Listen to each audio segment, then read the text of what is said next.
Alors, je mets juste ça en silencieux. Bonjour. Hop. Bonjour à tous.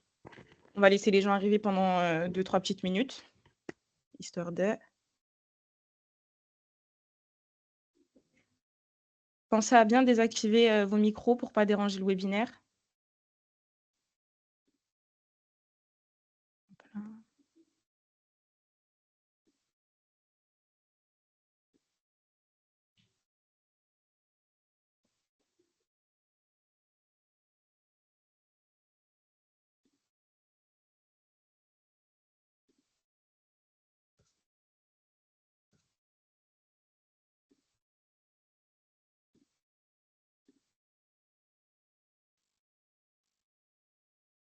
Bonjour à tous.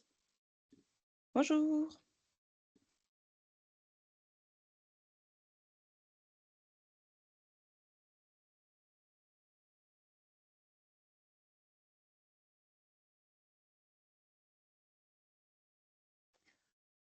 Bon, on va bientôt démarrer, hein.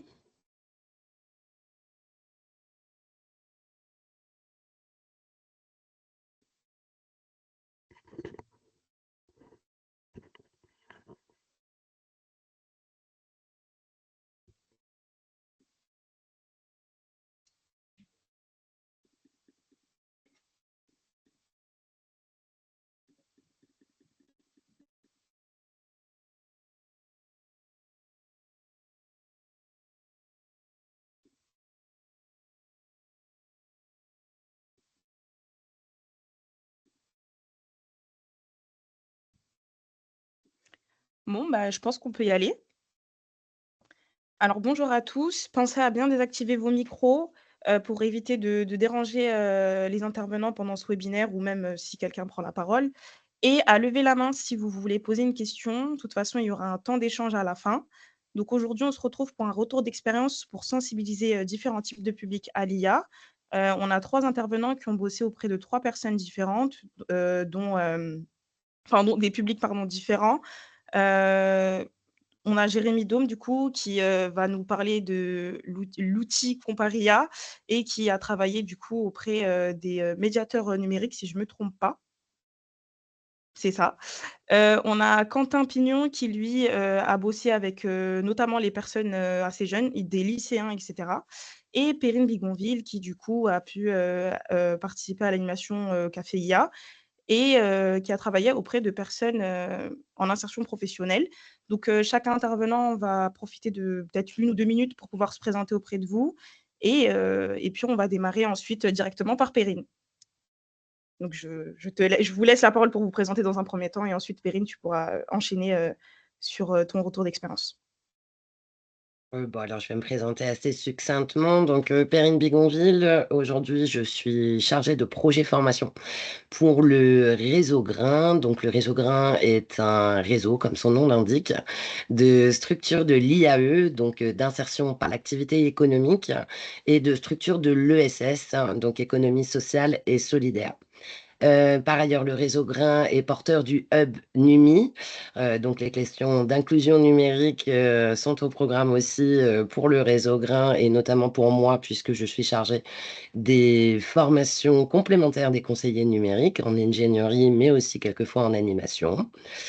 Et voilà, et donc principalement, moi, je travaille avec les accompagnateurs socio-professionnels qu'on appelle aussi CIP, des SIAE, donc des structures d'insertion par l'activité économique, et bien évidemment, du coup, de leur public, de leurs bénéficiaires, donc des personnes en insertion de tous âges, tout parcours, etc., qui sont là pour des parcours, on va dire, entre 1 et 2 ans. Voilà.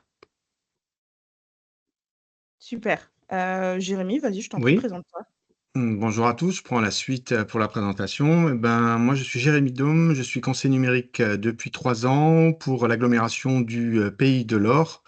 Pour situer, c'est dans le département 34. Je suis basé sur 2 maisons France Service et 2 points emploi qui sont dans les communes de La Grande Motte et de Moguio.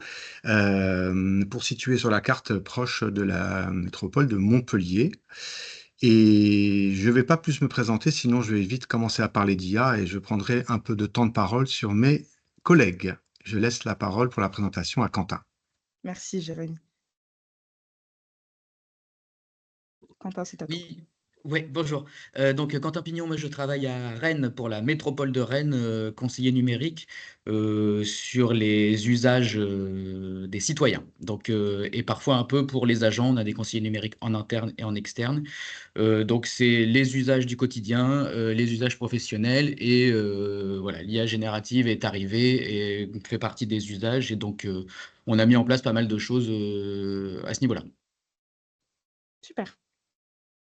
Merci beaucoup, à vous 3 et Perrine, je te laisse commencer.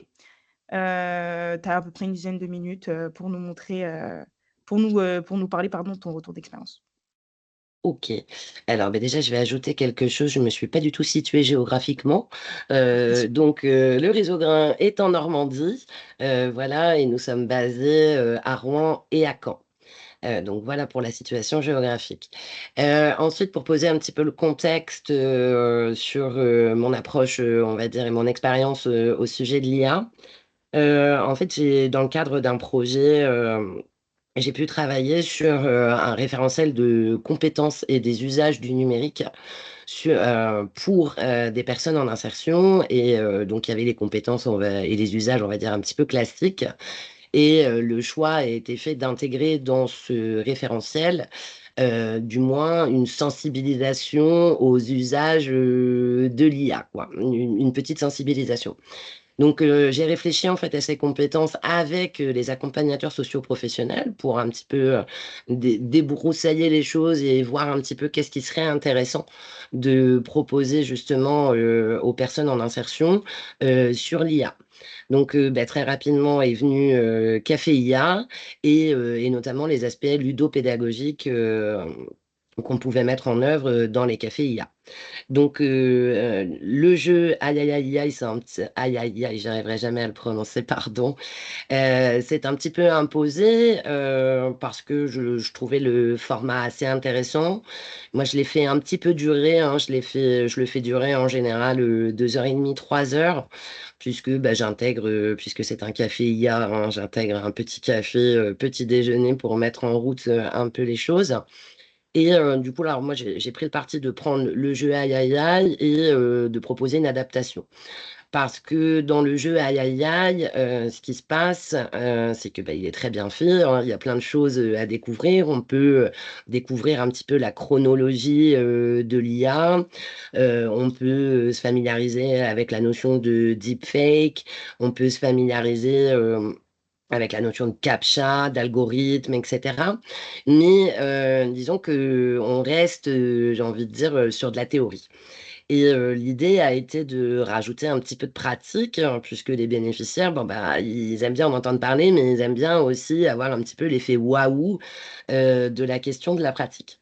Alors ça a été aussi un petit problème pour moi, entre guillemets, «éthique», hein, parce que, on le sait aujourd'hui après, le la première vague, on va dire, découverte de l'IA générative, et ChatGPT, on est un petit peu, revenus, sur cet effet, waouh avec, les impacts écologiques et les impacts éthiques, que cela soulève. Donc, dans le jeu Aïe aïe aïe avec la version augmentée du coup pratique, j'étais assez ambivalente parce que je voulais pas non plus que ça se transforme en un atelier où on va créer, des chats à lunettes, sur, Midjourney ou, des chansons, à plus savoir quoi en faire, sur Suno. Donc on a essayé d'avoir, une expérimentation assez rationalisée, c'est-à-dire que c'était pas, on crée 10 chansons, on fait, 150 images et cetera. C'est on en fait une ou 2 pour avoir cet effet waouh, bien comprendre, pourquoi, l'IA est aussi plébiscitée et qu'on en parle autant au final. Et puis, bien évidemment, à côté de ça, dans le jeu, j'ai rajouté pas mal de choses et ça, mon collègue en parlera tout à l'heure. J'ai rajouté aussi, Comparia pour, le site Comparia pour avoir, cette idée, en fait, de l'impact écologique, de l'IA. Donc, du coup, j'ai organisé ça sous forme d'atelier. Les groupes pouvaient passer. Et ce que j'ai pris parti de faire, c'est de mixer en fait une personne en insertion et un conseiller en insertion professionnelle, ce qui permettait des échanges entre les deux et ça permettait aussi que les personnes soient accompagnées. Parce que des fois, il peut y avoir avec des personnes en insertion des petites problématiques sur la maîtrise de la langue française. On va retrouver des personnes allophones ou on va retrouver des personnes en situation d'illettrisme ou en situation de handicap. Et donc, du coup, des fois, j'ai envie de dire, le jeu, aïe, aïe, aïe, aïe, il faut quand même bien maîtriser la langue pour pouvoir y accéder. Donc, l'idée vraiment, c'était d'avoir ces binômes de façon à ce qu'il puisse y avoir cette interaction et puis qu'il y ait une compréhension globale en fait des activités. Donc voilà, l'idée c'était de rendre le jeu aïe aïe aïe théorique et pratique tout en essayant de donner, j'ai envie de dire, un message de attention en termes d'écologie, c'est pas si bien que ça, il faut y faire attention et essayer de mesurer un petit peu ces impacts-là. Comme les ateliers, en fait, moi j'ai fait ça avec des groupes à peu près de 20 personnes, donc c'est assez conséquent. Je me suis aussi appuyée aussi sur une ressource du Dôme qui a créé un petit questionnaire, je pourrais peut-être le mettre en lien dans les commentaires. Avec Un plaisir. Ouais, je vais le faire tout à l'heure, ouais. Qui est une ressource libre, hein, où je rajoutais des petites questions-réponses, un petit peu en sas d'attente entre les ateliers. Et ce qui est très intéressant aussi, c'est au-delà des petites activités ludopédagogiques du jeu aïe aïe aïe et des petits instants questions-réponses avec donc la ressource du Dôme, j'ai pris le parti de faire aussi le débat qui se trouve à la fin de aïe aïe aïe. Donc on est un petit peu en mode pièce de théâtre et les personnes doivent revêtir le rôle d'une personne de l'entreprise qu'on découvre en fait dans Aïe Aïe Aïe et ils doivent débattre par rapport à l'ensemble des connaissances qu'ils ont pu acquérir durant le jeu. Donc je vous avoue qu'au départ je me suis dit ça va jamais prendre, personne va oser débattre comme ça de l'IA, voilà. Et en fait j'ai été très agréablement surprise puisque les gens se prêtaient bien au rôle et ça a été, j'ai envie de dire, le meilleur moment peut-être de cet atelier. Et pour conclure, j'ai rajouté aussi quelque chose, à la fin, qui était, en fait, la rédaction d'une lettre à l'IA, où en fait, j'ai invité les participants à rédiger, une lettre en faisant un petit peu leur souhait, de ce qu'ils souhaiteraient que l'IA fasse, devienne ou arrête, et cetera. Donc du coup, voilà, ça nous a fait à peu près, 3 heures, d'activité. Et c'est quelque chose qui a énormément plu. Les personnes se sont vraiment intéressées et surtout se sont senties, inclus. Parce que souvent, les personnes se sentent un petit peu dépassées ou exclues de l'intelligence artificielle. Ils en entendent parler comme ça vaguement, mais à aucun moment, en fait, on leur explique, on leur donne des clés et ça a vraiment permis, une inclusion, dans le monde du numérique, des personnes puisque du coup, ils pouvaient repartir avec des connaissances, ils connaissaient des sites, bien que je leur ai dit qu'il fallait pas faire des chats à lunettes toute la journée sur Midjourney, mais enfin voilà, je suis sûre que quand ils sont rentrés chez eux, il y a eu ce désir de partager avec les enfants, les petits-enfants et de se sentir un petit peu inclus dans ces technologies, quoi. Ça a été vraiment un levier intéressant et dans les retours, c'est ce que j'ai pu avoir en me disant, bah enfin, je comprends un petit peu de quoi il en retourne et puis je peux échanger avec des amis, la famille, etc. autour de ces sujets, sans en être spécialiste, mais du moins avoir un petit peu une compréhension globale de ce qu'est l'IA. Donc voilà pour le format, on va dire, insertion et après du coup, je travaille aussi beaucoup avec les CIP, sur le fait de mener des ateliers, pas forcément sous la forme de café IA, parce que des fois, c'est pas forcément, j'ai envie de dire leur rôle et puis ils se sentent pas forcément en confiance et en compétence, pour pouvoir mener des cafés IA. Donc du coup, des petits ateliers, plutôt sous forme d'exercices ludiques, soit en icebreaker, d'un petit atelier ou en format d'éclusion, de façon à quand même, voilà, pouvoir répondre à certaines questions de leurs bénéficiaires, et voilà, en gros. Je ne sais pas si j'ai été complète, s'il me manque des choses, je ne sais pas le timing, je n'ai absolument pas regardé. Non, pour Voilà. le timing, on est bien, tu as fait 8 minutes, mais bon, on n'est pas en train de te Super, chronométrer, mais c'est top. merci beaucoup Perrine. De toute façon, après, il y aura le temps d'échange, à Mmh. la fin du webinaire, donc s'il faut revenir sur, certaines choses ou il y a des questions spécifiques qui en découleront, tu pourras y répondre, et revenir sur certaines choses. Voilà. Ah et accessoirement, alors je vais juste rajouter quelque chose, Tu dans le du coup, timing. ouais, je suis dans le timing. Il se trouve aussi donc au niveau de l'IA que je suis aussi, du coup formatrice, pour le hub, sur la formation Animer un café IA, donc ouverte aux Super. conseillers numériques. Donc et j'ai commencé au début de l'année là, à animer une formation. Donc du coup, s'il y a des questions autour de animer un café IA, je suis entièrement à votre disposition. Merci beaucoup Perrine. On se revoit, tout à l'heure À pour tout à les l'heure, longues oui. questions et Jérémy, je te laisse, prendre, la suite. Merci, merci. Donc, écoutez, moi, je vais faire le lien avec Perrine sur la formation IA puisque j'y ai assisté. Je ne l'ai pas animé, mais j'y ai assisté. Et le premier point que je voulais faire, c'est lié à cette formation que je vous recommande, puisque je l'ai faite et elle m'a aidé. C'était un premier point avant de faire la partie retour sur expérience et la plateforme avec laquelle je travaille et j'anime avec des différents publics. Je voulais parler de posture IA, de la posture que moi j'ai dans mes ateliers, dans mes accompagnements. C'est celle que j'ai professionnellement et personnellement, et c'est celle sur laquelle comment dire, j'invite la plupart de mes usagers à se mettre, c'est-à-dire, je me présente toujours en disant, on va aujourd'hui travailler sur l'IA ou parler de l'IA si c'est un café IA, mais je dis tout de suite, je suis pas un expert IA.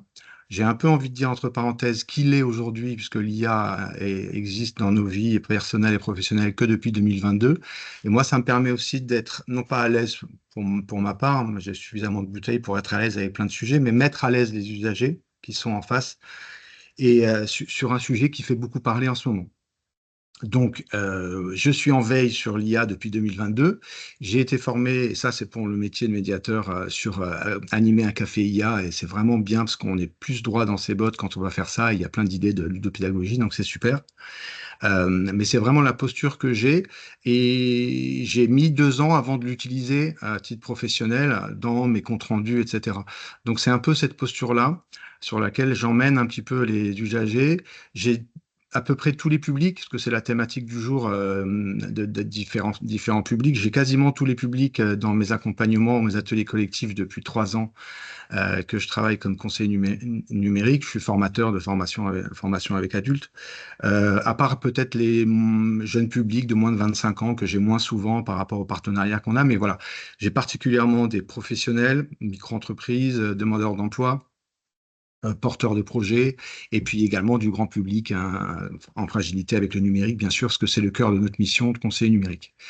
Par rapport à l'IA, donc je l'ai lancé suite à la formation Café IA, et c'est ça qui m'a motivé. Et ça m'a motivé d'autant plus que le café IA, la posture de non-expert, elle est un petit peu, je dirais pas qu'elle est attendue de la part du médiateur, mais je trouve qu'elle est bienvenue quand on se positionne pas comme un expert face à des publics qui sont eux-mêmes déjà fragiles en numérique. Alors, en intelligence artificielle, on rajoute peut-être un peu une couche de complication. Donc voilà, c'est la posture qui me va bien.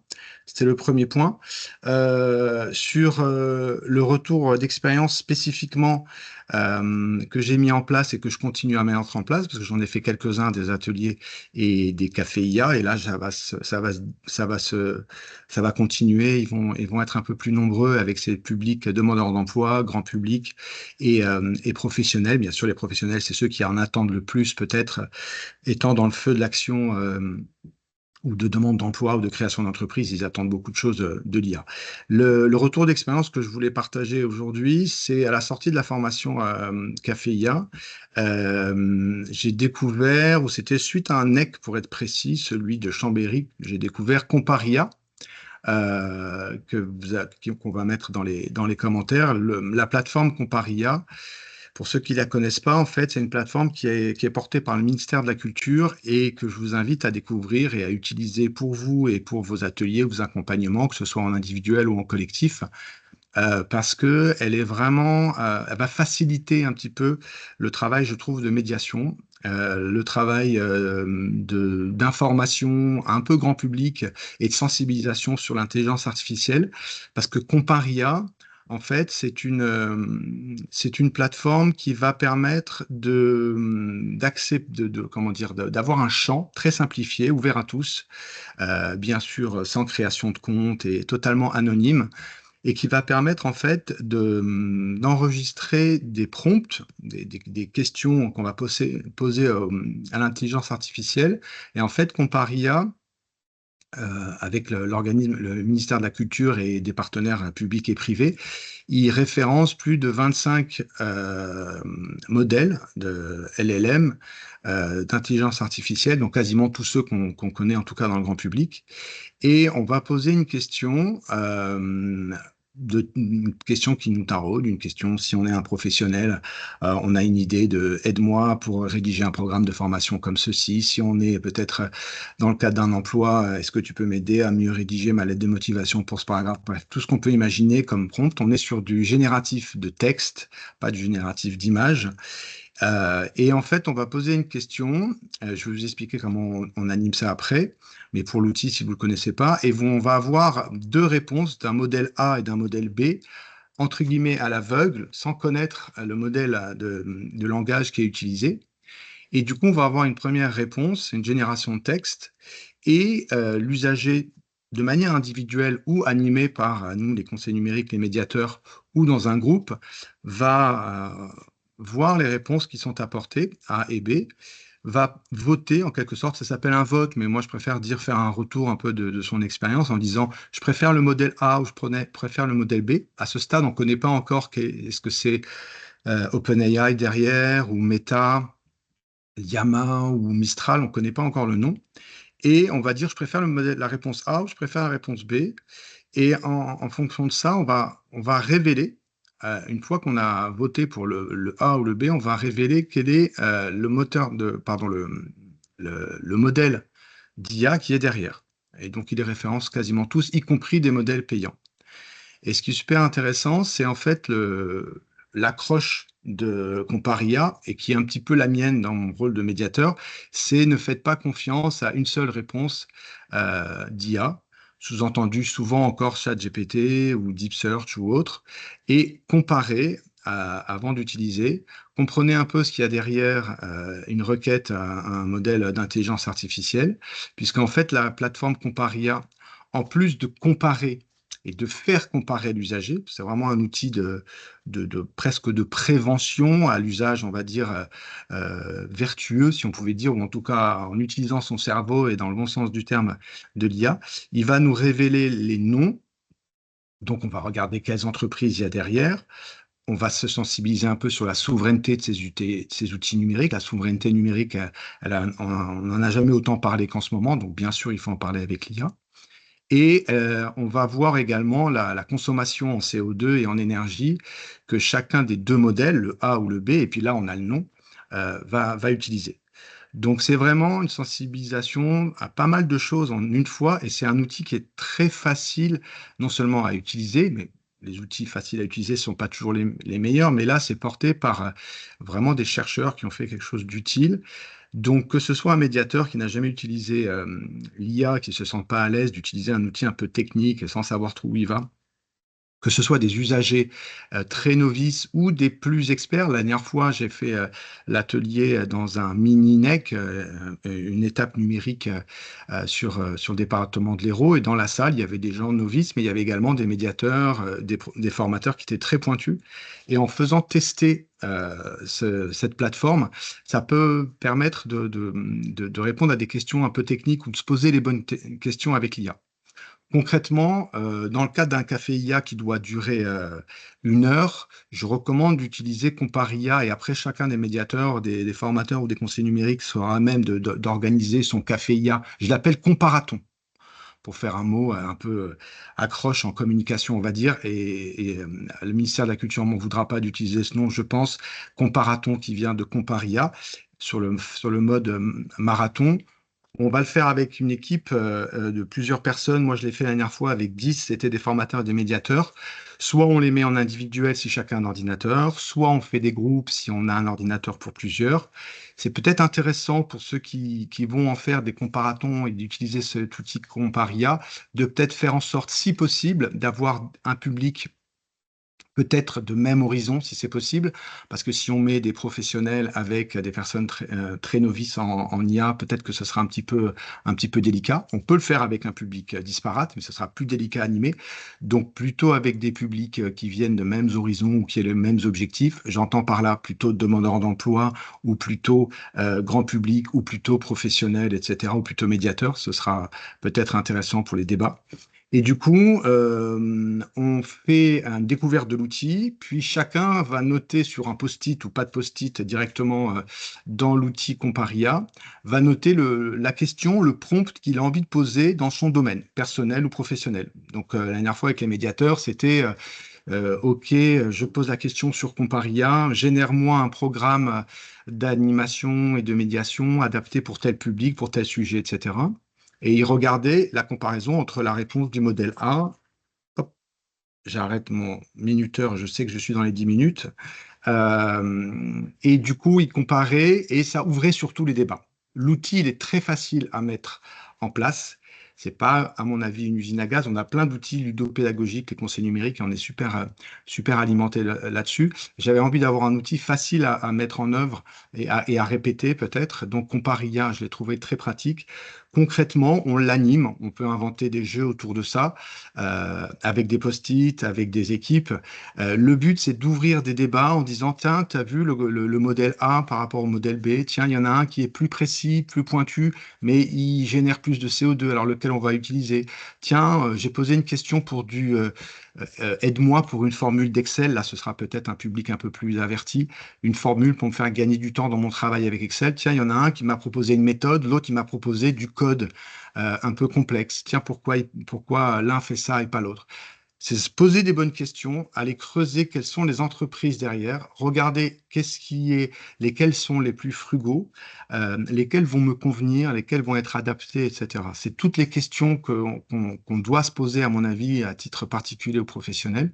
Et avec Comparia, ça permet de le faire. Donc concrètement, j'ai mis une fiche et le support de ces ateliers qui méritent d'être comme un café IA adapté à chacun des publics et avec votre affinité et sans être forcément expert, encore une fois. C'est le but, je pense, de l'IA, de discuter, de débattre entre non-experts et tout le monde a des choses à s'apporter.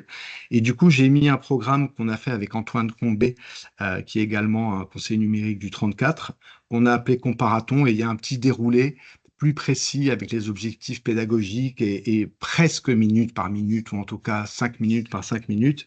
Le but étant d'animer ça, de se poser les bonnes questions et de finir avec un débat ouvert comme un café IA. Donc voilà pour mon retour d'expérience et je pourrais partager des liens, mais je vois qu'ils sont faits en commentaire pour avoir un peu plus de précision et de nom d'outils. Merci beaucoup, Jérémy. Si tu veux rajouter d'autres ressources en commentaire, il y a pas de souci Avec grand et plaisir. du coup, ben, je te laisse la parole, Quentin. D'accord.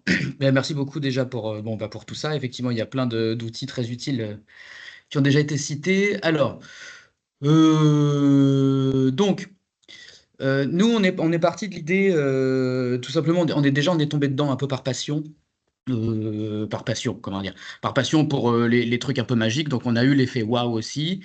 Et puis on s'est très vite aperçu, c'est assez rigolo de s'apercevoir qu'on faisait waouh sur les images de août 2022 et qui sont maintenant, enfin il y avait pas de visage, il y avait une oreille au milieu des pieds, enfin voilà.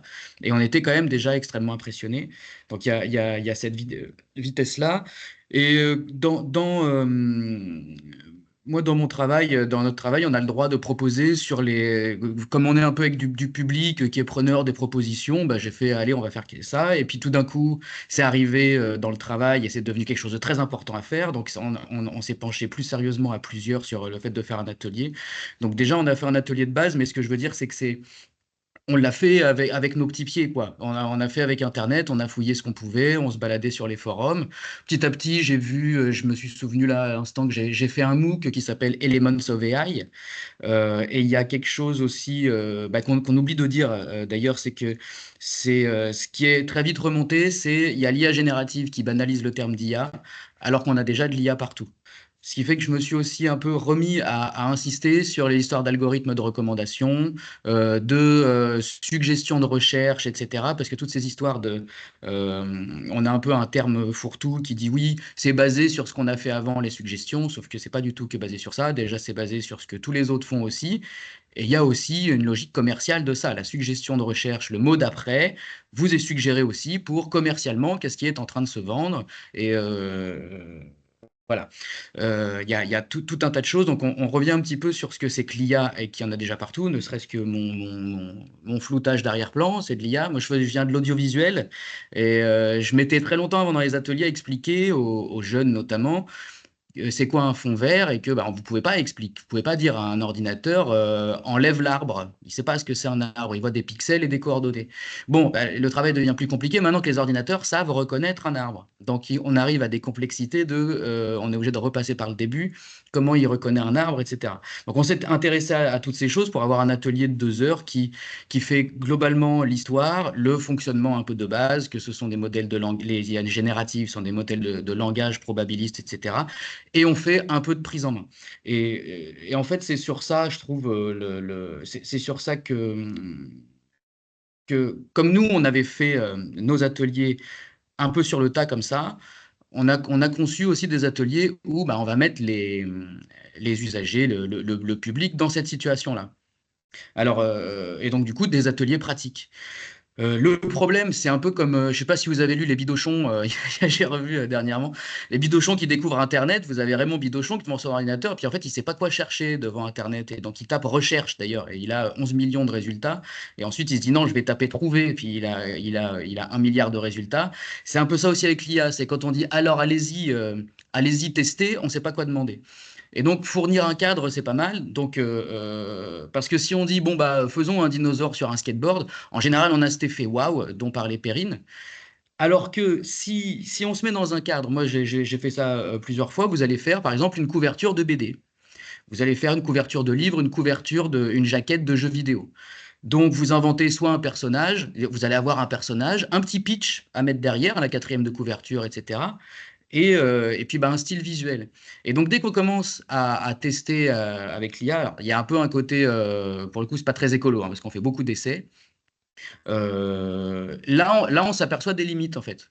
C'est-à-dire que je me suis aperçu de ça dans le travail. J'ai testé, je me suis dit, waouh, c'est impressionnant. Et quand j'ai commencé vraiment à m'en servir, c'est-à-dire j'ai une galère sur Excel ou sur telle chose et que je commence vraiment à poser des questions, là, je vois les limites. Je vois que la réponse ne me convient pas, je vois qu'il faut que je réessaye, etc. Et donc, mettre le public dans cette situation-là, c'est des logiques un peu, c'est des logiques d'éducation populaire, fait finalement s'apercevoir des différentes limites qui peuvent être aussi très terre à terre, c'est-à-dire j'ai pas envie de payer quelque chose, donc je vais utiliser un outil gratuit. Je vais utiliser un outil gratuit, je vais m'apercevoir que c'est très très limité, ou que c'est tout le temps le même style, ou que toutes les filles elles ont des gros nichons, parce que quand même c'est un truc qui est quand même très très très courant. Ce genre de choses-là, on va les vivre soi-même. Euh, et on va s'apercevoir des limites, de l'utilité et des limites. C'est-à-dire qu'on va avoir l'effet waouh où je peux m'en servir, et on va avoir aussi ce côté, bon, si j'ai vraiment quelque chose en tête, ça ne marche pas. Si on est sur les générateurs de texte, euh, on va avoir aussi la même chose. C'est que j'ai souvent des questions. J'ai fait des choses avec les jeunes, cet atelier dont je vous parle, création de couverture, ou simplement dans un atelier fond vert, on va chercher à faire un arrière-plan. On a très souvent, ah, ça marche pas, c'est pas bien, c'est nul, etc. Et puis on a envie de pousser. Et donc là, on amène forcément un peu de connaissances, disant sur le prompt qu'il faut toutes ces notions, si elles viennent pas d'elles-mêmes d'ailleurs, ces notions que il y a des mots-clés qui sont bloqués pour ne pas générer de contenu, je sais pas comment appeler ça, incorrect, malveillant, et que si on précise bien, ça marche. Et puis on va aussi s'apercevoir que si on précise trop, ça galère aussi un peu d'une autre manière. Et donc voilà, nous on est parti du principe que pourquoi le public ne pourrait pas faire les mêmes expériences que nous. Alors certes, ils n'ont pas un temps plein à y consacrer comme nous, mais peut-être qu'ils s'apercevront des mêmes choses. Et donc quand j'ai des questions de parents ou d'enseignants, j'ai une enseignante qui était venue, elle découvrait d'un côté qu'elle pouvait générer des exercices et que c'était très pertinent. Mais qu'est-ce qui fait que c'est pertinent? C'est parce que vous êtes compétente, que vous savez que c'est pertinent. Et donc, on a trouvé petit à petit ce message-là auprès des parents et auprès des élèves et auprès des enseignants. C'est qu'en fait, si vous êtes expert dans votre sujet, donc vous prenez le prof d'histoire, il saura vous dire qu'est-ce qui est trop vague, trop approximatif, voire erroné dans la réponse. C'est aussi lui ou elle qui saura poser la bonne question, bien poser la question pour avoir une réponse pertinente. De cette manière, il me semble que la triche, normalement, ça devient trop risqué de tricher avec une IA générative. On peut avoir un peu ce message-là qui passe. Et les enfants aussi sont un peu, les enfants et les jeunes peuvent être valorisés. Si vous êtes fan de manga ou de tel jeu vidéo, allez-y, posez une question, demandez-lui des techniques de jeu pour gagner dans Fortnite. Si vous êtes un joueur invétéré, vous saurez si la réponse est bien ou pas. Et à chaque fois, à chaque fois, ça tombe dans le mille, c'est-à-dire que la réponse est toujours très médiocre. C'est les choses les plus entendues, les plus dites sur le sujet qui ressortent. Et si on veut pas que ça soit ça, il faut vraiment pousser. Il faut vraiment pousser, être très précis. Et on se sent valorisé puisque du coup, il faut sortir le jargon de Fortnite pour avoir une réponse satisfaisante. Et on s'aperçoit que quelque part, c'est de la compétence. Voilà. Donc, je fais partie de cette école-là. Voilà. En tout cas, voilà, l'idée, c'est on peut concevoir des ateliers un peu de toutes sortes qui vont développer ces compétences-là. Nous, on est parti du principe, c'est aussi en interne, quand on s'est posé la question auprès des agents, qu'est-ce qu'on fait avec l'IA? Est-ce qu'on leur autorise ou pas? On s'est aperçu qu'il y avait beaucoup de peurs qui partaient du principe que les gens n'avaient pas d'esprit critique et qu'elles allaient tout prendre pour argent comptant. Or, on a tous fait les mêmes remarques, on a tous eu les mêmes méfiances. Donc voilà, à la métropole, il y a des ateliers pour approfondir, pour avoir les notions, pour voir comment prompter, etc. Mais on a ce message-là, on dit de toute façon, c'est vos compétences qui vous diront si ça vous est utile. Et si ça vous est jamais utile, vous n'y retournerez pas. Et c'est aussi vos compétences qui permettront de poser les bonnes questions. Voilà. Et effectivement, je voulais vous parler quand même d'un atelier un peu pluridisciplinaire. C'est que moi qui faisais pas mal d'éducation aux médias, j'en fais pas mal dans mes activités de conseiller numérique. Et je trouvais que ça allait pas assez loin. C'est-à-dire, le monde Internet est quand même bien envahi de choses néfastes, commerciales, porno, ce que vous voulez. C'est très difficile pour les jeunes de s'y retrouver, d'autant plus avec une économie de l'attention qui, dès que vous avez un regard un peu sidéré, l'algorithme de TikTok va considérer qu'il faut vous en mettre plus. Et donc c'est comme ça qu'on a des jeunes qui se retrouvent assaillis d'images porno ou violentes, alors qu'en fait, ils sont sidérés par l'image et pas du tout intéressés. J'en ai eu un en vrai qui m'a dit oh, je crois que c'était Insta, oh, j'ai que des images il me disait. Et il n'avait pas du tout pensé à ça, c'est évidemment pas intuitif. J'ai dit c'est parce que tu les regardes de façon choquée qu'il t'en met d'autres. Et donc il faut supprimer le compte et recommencer, etc. Et donc, et j'ai découvert qu'il y avait à l'Université de Lorraine, ils allaient un peu plus loin que l'éducation aux médias de base, qui est, bon, croiser les sources, vérifier l'information, etc. Ce qu'on fait tous très peu en réalité, tellement on est assaillis, et qui s'appelle la sémiotique sociale, c'est-à-dire on va débattre longtemps sur une image et tout le monde a le droit de penser, de ressentir ce qu'il veut dans une image. Il y a une posture de facilitation qui est importante, de ne pas être en sachant, voilà, vous n'avez pas compris l'image, etc. C'est tout au contraire. Chacun discute de ça. Et donc moi, on a prolongé un peu la chose, c'est-à-dire que si chacun ressent quelque chose de différent, je me suis dit pourquoi ne pas utiliser l'IA pour créer une image qui va faire ressentir quelque chose. Soyez créateur et faites-moi, c'est quoi l'image la plus terrifiante pour vous, par exemple. Donc c'est un atelier où ils tirent au sort des émotions, ils doivent créer des images. Et à la fin, on mixe avec le podcast, parce que le podcast, quand on a la chance d'avoir du matériel, quand vous êtes dans un cadre radio, j'ai remarqué que ça faisait parler. Ça faisait parler bien. Déjà, il y a les contraintes techniques qui font que on ne se coupe pas la parole et on respecte la parole des autres et on reste en silence. Et on a fait ça là en février dernier pour la première fois pendant plus d'une heure et demie. On a fait pendant toute une journée, on a créé des images qui créent telle émotion et ensuite on les teste, on les affiche et on discute en mode podcast de tiens à votre avis, enfin, qu'est-ce qu'elle vous fait ressentir? Et on s'aperçoit, voilà, par exemple, je me souviens de quelqu'un qui a fait une image de manifestation avec des cocktails Molotov, etc. Une personne a dit, bah, ça pour moi c'est l'inquiétude, et une autre personne a dit, ah bah non, c'est la colère. Et là, on se met à discuter, est-ce que c'est le sens de l'image? Pour le coup, on a la créatrice qui nous dit, bah moi, ce que je voulais représenter, c'était la colère. Et on peut même discuter d'ailleurs de, tiens, comment les outils d'IA ont interprété le prompt. Je voulais pas forcément que ce soit une petite rue, et d'ailleurs, j'avais pas demandé des cocktails Molotov. Voilà, ça c'est intéressant aussi pour voir un peu les petits stéréotypes qui peuvent se promener. J'en raconte pas beaucoup plus là-dessus, je crois que j'ai fait à peu près le tour, mais voilà, nous on l'a intégré dans une notion d'usage, c'est-à-dire que voilà, bah, si c'est quelque chose qui doit tout envahir, prenez-les dans vos usages et en s'en servant, on va s'apercevoir des limites, etc. Et après, de façon un peu plus descendante, effectivement, on amène les notions d'histoire, les notions de technique, comment ça fonctionne pour expliquer ces histoires d'hallucinations, d'erreurs, et la notion écologique qui est, je pense, en effet pas assez présente chez nous pour l'instant. C'est un sujet parmi d'autres, c'est comment dire, c'est une des questions que ça pose parmi d'autres, mais on n'insiste pas là-dessus parce qu'on est sur les usages. Voilà. Merci beaucoup, Quentin, pour cette, très, très, riche présentation. Maintenant, on peut passer, au temps d'échange. J'ai vu qu'il y avait quelques questions dans le chat. Je les prends et juste après, je vous donnerai la parole, Jean-Pierre. Sauf si entre-temps, on a pu revenir dessus. Mais il y a une personne qui demandait si Aïe Aïe Aïe IA était disponible à l'achat parce que l'impression du jeu semble un peu longue, si vous avez la réponse. Alors, je ne crois pas qu'il soit disponible à l'achat et effectivement, ça prend un petit peu de temps. Moi, j'appelle ça mes loisirs créatifs du vendredi après-midi. Ou quand de toute façon j'arrive plus à travailler, je fais le découpage de certains jeux. Et après, l'idée, c'est de s'en resservir parce que c'est quelque chose qu'on peut mobiliser plusieurs fois. Donc l'idée est d'aller aussi les plastifier et puis d'avoir du coup le jeu, j'ai envie de dire, disponible. Mais effectivement, il y a un petit temps d'appropriation et de loisirs créatifs autour. Voilà. Mais ça détend le vendredi. OK. La deuxième question que j'avais pu prendre dans Et le chat. attends, moi, Ah je peux, oui, vas-y. je peux faire une réponse complémentaire à ça. Au-delà de l'aspect, en effet, loisir créatif que je rejoins très bien Perrine dessus.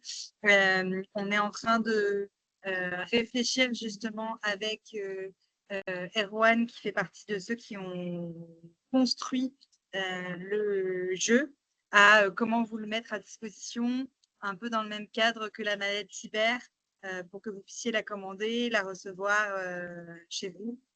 Donc, on vous tiendra au courant de comment on a réussi à mettre ça en place.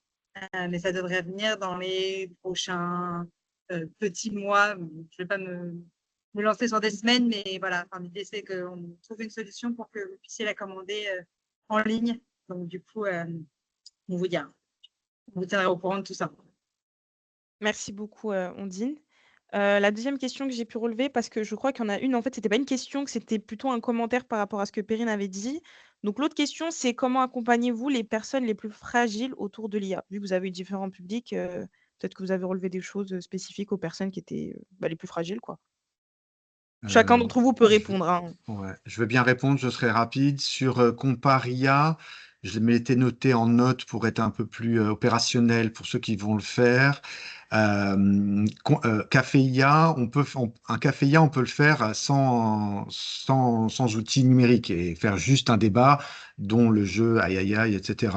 Comparia, si on veut l'utiliser, il faudra quand même une connexion minimum Internet, Wi-Fi, et si c'est des personnes qui ont zéro, qui sont très fragiles et qui ont zéro appareil, il faudra quand même un animateur avec un ordinateur, c'est plus confortable et peut-être quelque chose qui peut diffuser Comparia pour mieux l'expliquer. Mais à mon avis, c'est pour répondre à la question personnes fragiles,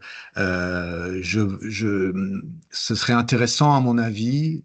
Même une personne qui ne sait pas taper sur le clavier ou qui n'a pas de smartphone, je prends pas l'extrême, parce que c'est très fréquent, mais de dire, madame, monsieur, quelle question, qu'est-ce que vous aimeriez faire générer, en tout cas en texte pour Comparia, et de lui prendre la main et que l'animateur tape ça. Il faut que l'animateur soit équipé avec un ordinateur, et Comparia, il y a besoin juste d'Internet.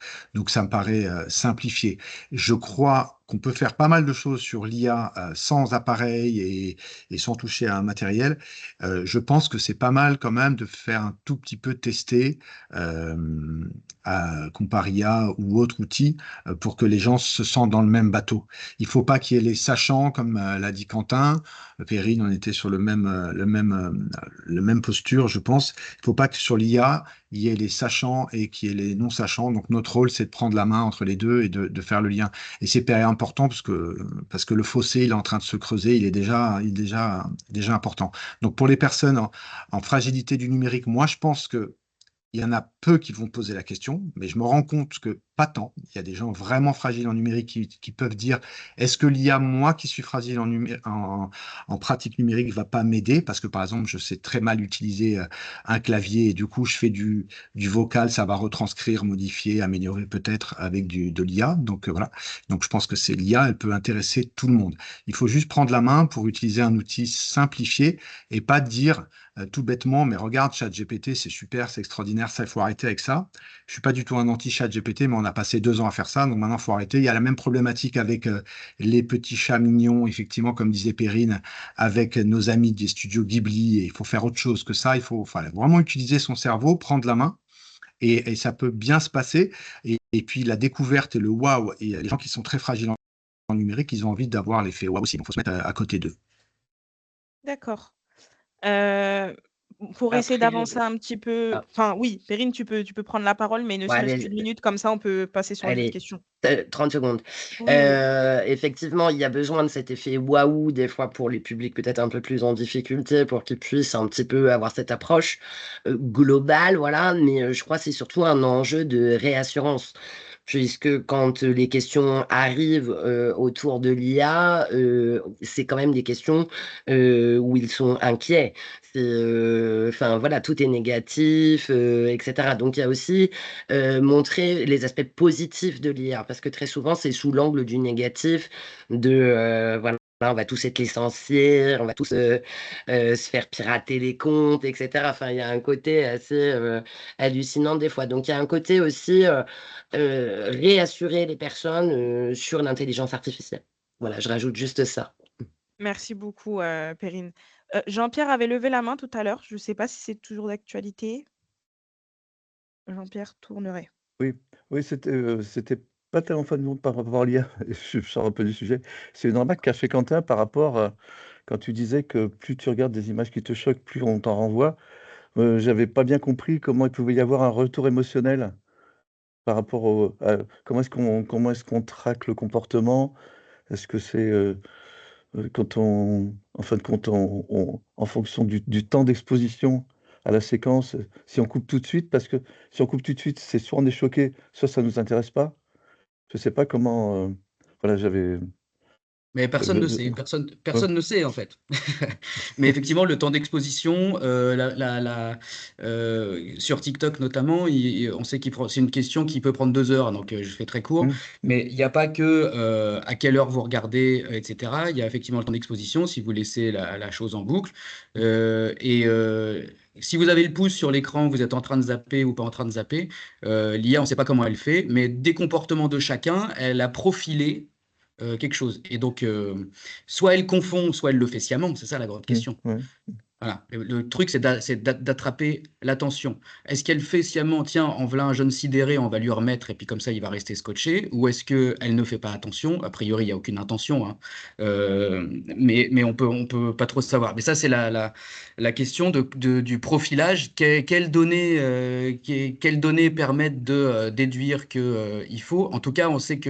Bah, je vous lance juste une ressource qui s'appelle le travail émotionnel des adolescents de Anne Cordier, OK. qui s'appelle comment? Les adolescents et le numérique, un truc comme ça. Elle en a écrit plusieurs. Le dernier est sur ça, c'est-à-dire que euh, vous avez des algorithmes comment dire, c'est même si c'est un défaut, les plateformes capitalisent là-dessus. C'est-à-dire que tout ce qui crée de l'attention, donc Mmh. soit c'est vraiment cynique, on s'en fiche, tout ce qui crée de l'attention, on le prend, soit c'est malencontreux. Mais Ouais. en tout cas, oui, c'est quelque chose qui a été remarqué. C'est que les jeunes qui ne veulent pas voir des choses, ils ont encore plus sur leur fil d'actu, les images qu'ils ne souhaitent pas voir. Donc il y a quelque chose qui coince. Voilà. Oui, en fin de compte, Ça, c'est plus l'intensité émotionnelle plutôt que l'émotion positive ou négative. C'est son intensité, en fin de compte. exactement, ouais, on pourrait dire D'accord. ça comme ça. Voilà. D'accord. Quand il y a une Ouais. intensité, voilà, il arrive à capter quand il y a une intensité émotionnelle et va jouer dessus. Voilà. Merci. Voilà. Je peux rebondir sur les publics fragiles, moi, pour faire Alors, juste, je repose la question très pour que simple. tout le monde puisse Oui. la voir. Donc, à votre sens, quelle est l'utilité pardon, de sensibiliser à l'IA des publics très éloignés des bases? Ah non, c'est l'autre question qu'il y avait tout à l'heure.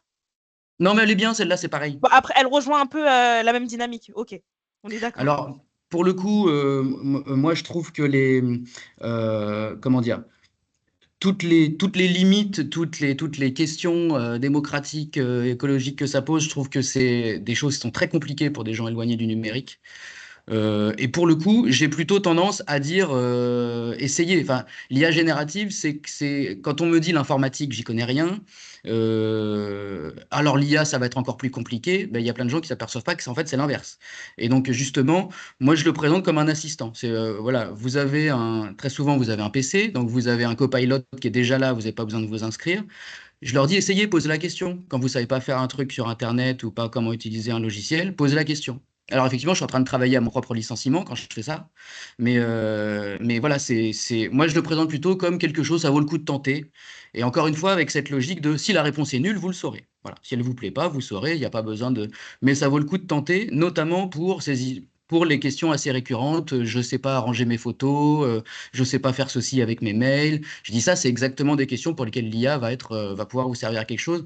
Moi, quand on me pose une question à laquelle j'arrive pas à répondre sur l'informatique, je demande à de l'IA maintenant. Donc voilà, je le présente comme ça. Ça peut être un outil d'auto-formation. Ok, super. Est-ce qu'il y a d'autres questions? Si vous voulez, vous pouvez lever la main ou écrire dans le chat directement.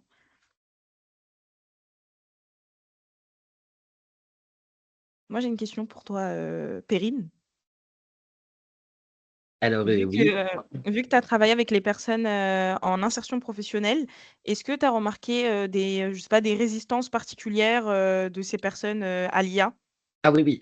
Les résistants, c'est ce que je disais tout à l'heure, hein, sont très apeurés, des impacts que ça peut avoir et cetera, parce qu'ils sont aussi, tout simplement dans la non-connaissance, hein, donc ça génère forcément de la peur, et puis il y a pas mal de voilà, de préjugés. Après, il y a plein j'ai envie de dire de choses qui empêchent les personnes d'y aller. Ils vont aller dire, «Beh, je suis trop vieux pour ça maintenant, moi je suis fini, je laisse ça aux jeunes», et voilà. Il y a ce côté-là, je suis trop vieux pour ce genre de Ouais. truc. Il y a aussi le côté des valorisations, bah, ce qu'on tout à l'heure vous disiez, bah, si je sais déjà pas me servir de la souris, n'en parlons pas de l'IA, je vais être trop bête, pour comprendre, ce qu'il en retourne. Donc, il y a plein d'empêchements, comme ça. Donc, voilà, je dirais, ouais, la peur, la dévalorisation et puis, le côté: «Je suis trop vieux» aussi. Voilà. Ok. Donc ça, c'est clairement des choses qui empêchent, les gens de s'y intéresser. Ok, merci beaucoup, Perrine. Quentin ou Jérémy, vous avez aussi remarqué une résistance ou une crainte spécifique par rapport à vos publics? La plus flagrante, je dirais, pardon. Oui, Celui qui va en premier. ben, j'aime bien ce que dit Perrine, où notre rôle, c'est aussi, et c'est un rôle qui peut être un peu ambigu ou casse-gueule en bon français, de dire il faut essayer de voir les choses de manière positive alors qu'il y a un flot de choses négatives qui arrivent et les questions sont ça. Donc c'est ça, en ça, le café IA, la formation, c'est pas pour faire trop de la pub, hein, Perrine, mais j'en fais un peu en même temps. La formation, elle nous rassure sur ça parce qu'il y a le côté très négatif et si on fait pas la formation, on va un peu se noyer dans. C'est vrai qu'il y a tellement, et c'est tellement récent 2022. Donc, arriver avec une posture de prenons les choses du côté positif, mais on a bien compris tous les enjeux qui pouvaient être potentiellement négatifs d'où Comparia et d'autres outils. De toute façon, c'est souvent, et ça à mon avis doit être notre posture de médiateur dans tous les outils, pas que l'IA, les avantages, les inconvénients, il y a un coût, il n'y a pas de coût, il faut un outil, il faut pas d'outil, etc. Donc cette posture-là. Mais essayez d'être positif en ce moment parce que on voit beaucoup de choses négatives et c'est normal, comme ça au moins on se méfie, il vaut mieux être méfiant que pas méfiant, mais avoir une posture positive, voire, on dit toujours que quand on va un peu sur le ludique sans faire que des chatons, eh ben, ça se passe un peu mieux, donc ça peut être une approche. Il y a la phrase j'ai peur d'être remplacé. Moi, si je ne suis pas allé en tant que formateur après 15 ans d'expérience dans la formation au début, c'était pour cette raison. Hein, c'est un 49 ans, qu'est-ce qui se passe au secours? Donc je me mets avec eux. Mais on ne va pas être remplacé par l'IA tout de suite, peut-être remplacé par des gens, des personnes qui l'utilisent bien. Donc déjà bien la comprendre et peut-être un peu l'utiliser, c'est sûr. Il faut prendre un peu quand même le TGV. Euh, du coup, euh, du coup, il faut un petit peu les utiliser. Les personnes qui sont peut-être plus dans la période active de leur vie, c'est moins évident. Il faut aller peut-être un peu sur du ludique et sur de la compréhension, de l'historique. Les professionnels et les demandeurs d'emploi, on peut pas leur dire non, l'utilise pas, c'est pas vrai, ça marche pas. Du coup, différents publics, différentes attentes. Moi, quand je sais plus trop répondre sur le côté technique, il y a le jeu aïe aïe aïe, mais je sors mon Astrapi sans infantiliser personne. Moi, j'ai appris avec ma fille la définition des mots de vocabulaire sur l'IA. Donc, je me suis entraîné en médiation IA avec ma fille et je le fais avec d'autres parce que le vocabulaire de l'IA et l'histoire de l'IA, faut la connaître pour mieux comprendre les choses. Voilà, il y a des choses positives qui se passent comme avec tous les outils. Un marteau, ça peut planter un super beau tableau, mais ça peut faire mal à quelqu'un. Donc, les outils, ça n'a pas changé. Il faut bien les utiliser. Merci beaucoup, Jérémy. Quentin, oui, tout de suite, juste si tu peux nous le faire en 1 minute à peu près pour qu'on puisse Ouais. avoir une dernière question. Je te laisse la Oui, oui, parole. oui. C'est pour dire que alors nous j'ai fait un atelier, enfin un atelier qui pour le coup c'était du distanciel, donc c'était en interne, mais pour le coup surtout le négatif. C'est-à-dire que là où il y a une utilité aussi à s'y mettre à l'IA, c'est pour s'apercevoir de tout ce qu'on fait. Nous dans nos ateliers, on insiste un peu sur il y a des histoires de désinformation, IA générative, donc les fausses images, etc. Donc moi j'ai un atelier où en fait on n'a pas attendu l'IA générative pour avoir des manipulations d'images pas possibles, hein, on voit au documentaire, ou dans le cinéma, les débats sur Cannibal Holocaust, est-ce que c'est vrai, est-ce que c'est pas vrai? On n'a pas eu besoin des IA génératifs pour ça. Maintenant, c'est dans les mains de tout le monde en quelques secondes. Voilà, que ça soit Israël-Palestine, que ça soit les Américains qu'on n'a plus envie de nommer tellement on les entend tous les jours là, qui font n'importe quoi avec ça, et y compris les outils qui du coup malheureusement ne vont pas être neutres de moins en moins puisqu'on ne veut pas les réguler. Quid de la commercial des conflits d'intérêts entre les marques. Si je demande à ChatGPT, tiens, c'est quoi la bonne marque de cuisine, comment il répond? Si moi je suis vendeur de cuisine, j'ai très envie que ChatGPT il m'intègre aux réponses. Donc tous ces accords-là, on ne sait pas ce qui se passe. Et toutes les arnaques pour les gens qui sont un peu éloignés, si vous promenez un peu sur Facebook, est-ce que vous savez repérer une photo? Parce qu'il y a des trucs, c'est pas très sympa, mais qui s'appellent les boomer traps là. Vous savez, qui vont jouer sur des affects. C'est d'ailleurs ça draine des imaginaires coloniaux, des trucs un peu dégueulasses, en appelant à l'envoi de dons. Je suis un gentil pauvre malade qui est un génie de la peinture, envoyez-moi des dons. Et il y a des photos comme ça. Et ceux qui se font le plus savoir, c'est ceux qui ne savent pas reconnaître des images faites par IA. Alors, il faut aussi rappeler qu'une image très bien faite par IA, personne ne pourra savoir qu'elle est faite par IA, mais aussi rappeler que tout ça, ça n'est pas nouveau de manipuler les images et qu'on a toujours la possibilité de savoir de quel contexte ça vient, etc. Et en plus, toute cette guerre commerciale, moi j'ai un peu perdu mon optimisme, honnêtement. Depuis février dernier, avec ces investissements massifs et ces demandes de dérégulation, cette déclaration que l'Europe, elle emmerde tout le monde avec ses règles et à vouloir faire de l'IA éthique et démocratique, bah, faut s'attendre à avoir des outils pas du tout éthiques. Donc, des chatbots qui vous font croire qu'ils sont vraiment amoureux de vous, qui sont vraiment votre meilleur ami et qui pensent, alors que le premier OpenAI, il était critiqué, mais il disait, nous, on fait tout pour que les gens comprennent bien que c'est un outil. Mais ça, je pense que ça, c'est déjà terminé. Et donc, on a déjà plein de dérives. Et de la même manière que vous avez Internet qui est envahi de contenus pissés à l'intelligence artificielle, des trucs pour faire de l'optimisation de recherche Google, etc. On essaie de sensibiliser à ça, mais c'est tellement complexe pour des gens éloignés que c'est pas facile. Donc j'essaie de le faire de façon un petit peu rigolote, en mode tout est foutu, mais c'est quand même super de pouvoir faire des images, voilà. Euh, mais ça, en tout cas, voilà, on n'a pas inventé l'IA pour avoir de l'arnaque, mais il y a des nouveaux types d'arnaques, ou alors les arnaques sont hyper amélioré. Donc, savoir ce qu'il est possible de faire, ça permet d'être un petit peu alerte. Si déjà on a peur en plus de ces outils-là, il faut s'y intéresser un peu pour être un petit peu alerte après sur ce qui se passe. Et y compris le côté environnemental, c'est pareil. C'est la compétition commerciale est lancée et dans l'ambiance actuelle, il n'y a plus du tout un sou qui sera mis dans le fait de faire une IA. Enfin, désolé pour le côté très très pessimiste. C'est pas à l'agenda des Américains ou des Chinois de faire des IA responsables, etc. Ni écolo. Et donc, Merci on en beaucoup. parle un petit peu, mais voilà.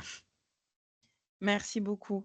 Du coup, je suis désolée, on n'aura pas le temps de répondre aux dernières questions. Il y a juste Ondine qui va vous prendre une dernière minute avant qu'on puisse finir ce webinaire. Mais en tout cas, je vous remercie d'avoir été présent et d'avoir répondu à ces questions, Jérémy, Quentin et Perrine, et d'avoir aussi fait vos retours d'expérience. Ondine, on te laisse la parole. Je crois que c'est sur la formation. Tout à fait, il y avait quelques questions dans le chat par rapport à la formation. La formation, du coup, dont parlaient Perrine et Jérémy, c'est la formation Animer un café IA qui est gratuite pour les conseillers numériques, qui peut être gratuite également pour les médiateurs numériques. Il nous reste une vingtaine de places offertes par Microsoft pour se former à ça. Sinon, vous pouvez faire jouer votre OPCO pour financer votre formation. Gaëlle parlait de justement le fait de ne pas avoir forcément la posture ou les compétences ou le recul en tout cas par rapport au sujet pour accompagner les personnes. Et c'est exactement ce que disait Jérémy au début quand il a parlé, c'est que cette formation vous permet justement de prendre la posture de facilitateur et pas forcément de sachant.